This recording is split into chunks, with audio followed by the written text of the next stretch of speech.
Hey guys, CrazyBox here. Just give you a little update on that SHADDOLL deck list. Through Facebook, through the regional events and stuff, people have been asking me and they're interested in seeing a video on this. Currently, I am going through renovation in my house, so I have had to put away my SHADDOLL cards along with everything else in storage just so that they don't get all dirty while I'm doing this. All in all, throughout the events, I think the deck was pretty well performing. The deck was built specifically just to face Snake Eye. That's all I wanted to face against. I didn't want to face against anything rogue. And honestly, I can tell you right now, the hard matchups, you're going to have a hard matchup when you're facing against Voiceless Voice. You're going to have a hard matchup when you're facing against Kashtira. And you're going to have a hard matchup when you're facing against wnax. Those were the three matchups I lost against throughout Chicago. And, you know, bricking in itself, the deck's not super consistent, but we're still trying to make it consistent being a pure deck instead of trying with the branded version, which is probably the better build. But yeah, so we'll start off with 3 Cartasia. Card's insane. It's your normal summon of the deck. You normal summon it, use its effect to fusion, and if it gets negated, it's not that big of a deal because you'll just use its effect during your opponent's turn anyway. Get into Construct. Construct could dump an Aerial, could dump a Falco and Wendy, whatever. You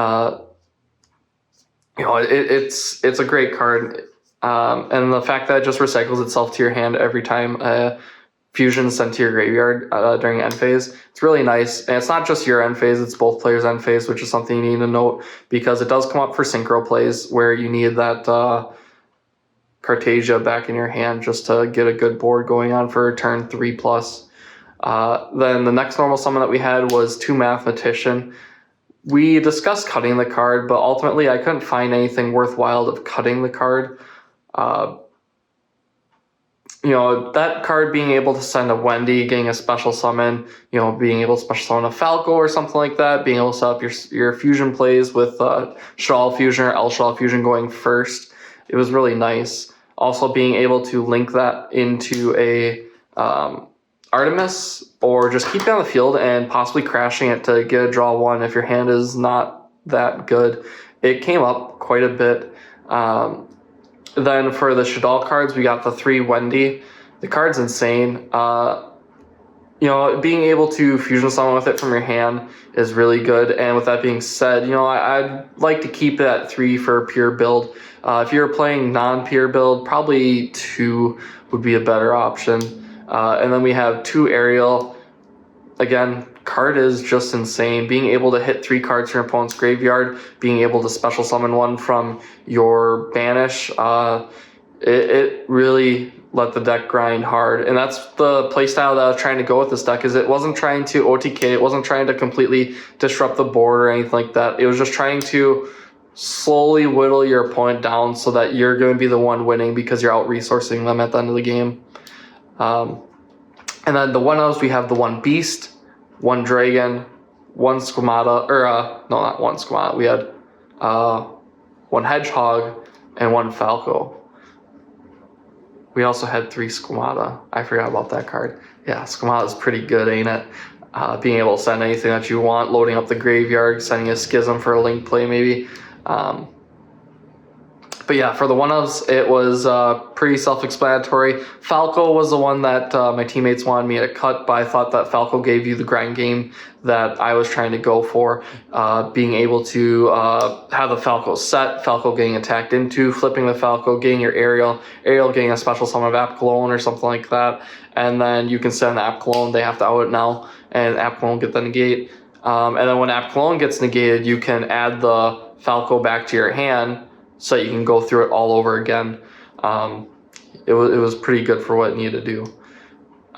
Then for the spells, we had 9 fusion spells, 3 Super Poly, 3 SHADDOLL Fusion, 3 SHADDOLL Fusion. Pretty self-explanatory. Super Poly is just a really good card right now. Being able to make Mud Dragon, calling Fire, and then comboing from there so that your opponent can't Princess you while you're playing your deck. For the non-fusion spell cards, we have 2 Prosperity. We're only playing 2 because if you draw a second one, you know, it's not good. You only want to see 1 because your extra deck only allows you to banish 3 cards. That's the flex spots that we have. So you have to decide what you're going to be banishing for the matchup that you're facing, obviously. there was 2 Thrusts, 1 Talents, 1 Called by the Grave, and 3 Cosmic Cyclones. I thought those were all just generically really good. The Thrust being able to add Shaddoll Fusion or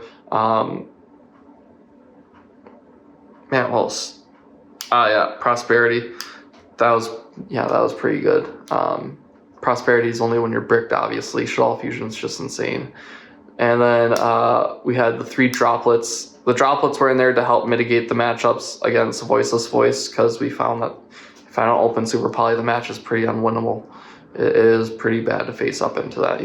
You have a hard time out-resourcing them because most of the resources on the field, them being able to get the multiple pops off of the trap. So for the traps that we have, though, we have the 1 Reshadol and the 1 Schism.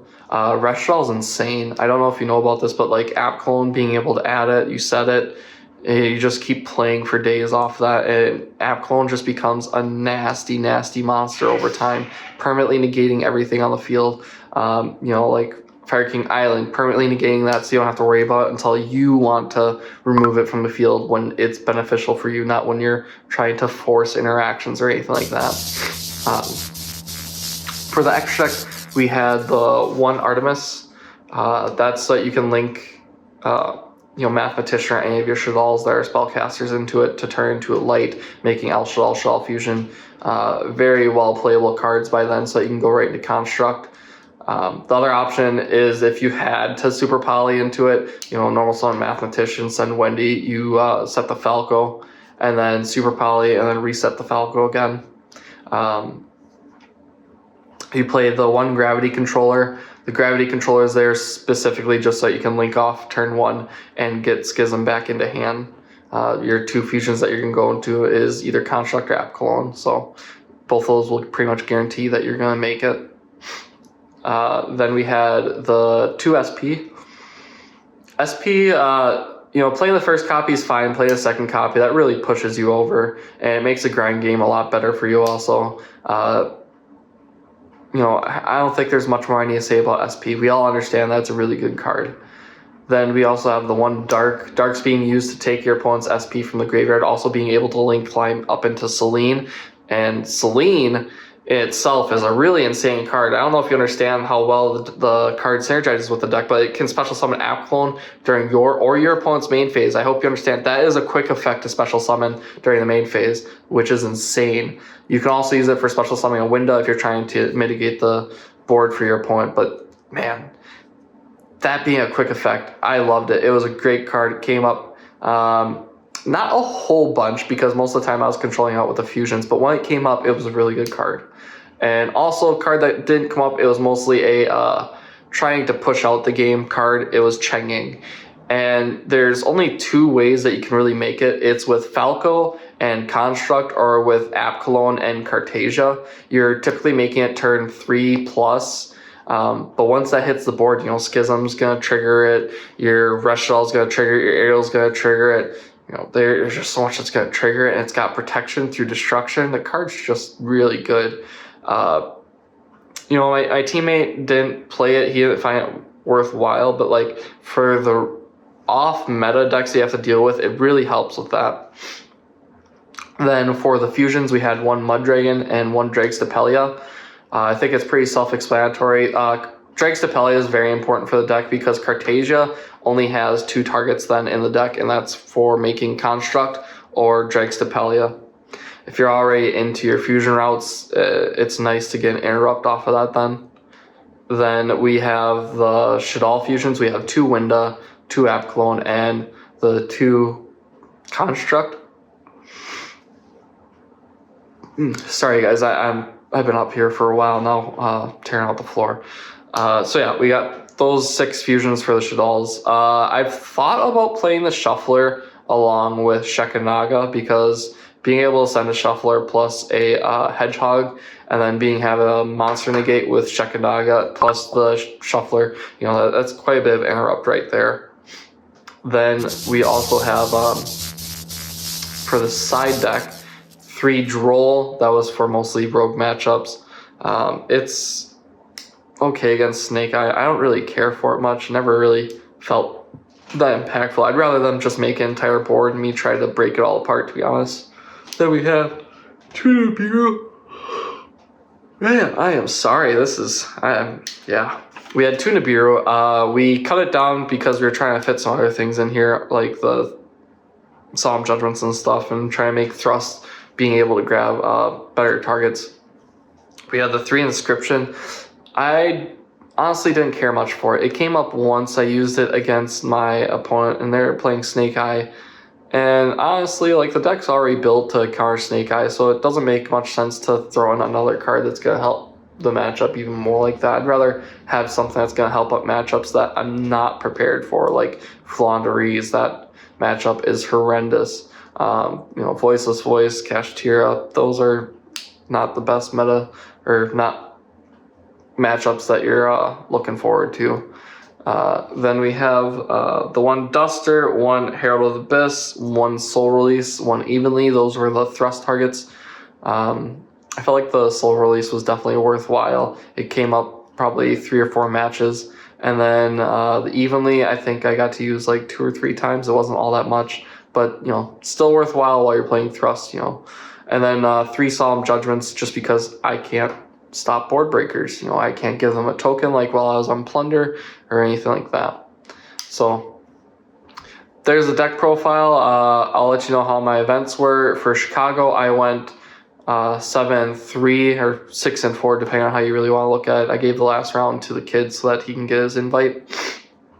My losses there, I faced against Voiceless Voice, Cash, Flaunderies.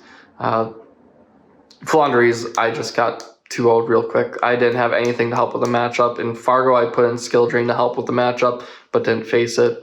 The Kashtira matchup, I bricked. I opened triple Shaddoll Fusion, and he bricked.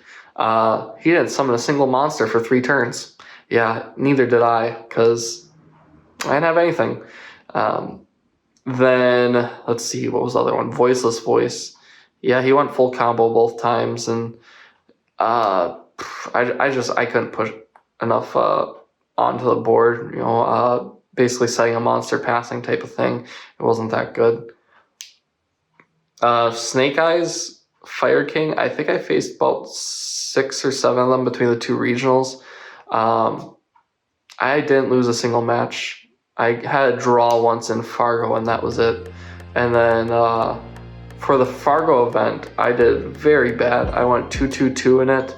The only reason why I think it went so bad is my first 3 rounds. It was a win and then 2 draws. And then from there, it was just no meta, nonstop rogue. I mean, it's Fargo. The event is pretty small. I think we had like 150 people in there maybe. So yeah, with that being said, Team WUNAX here signing out.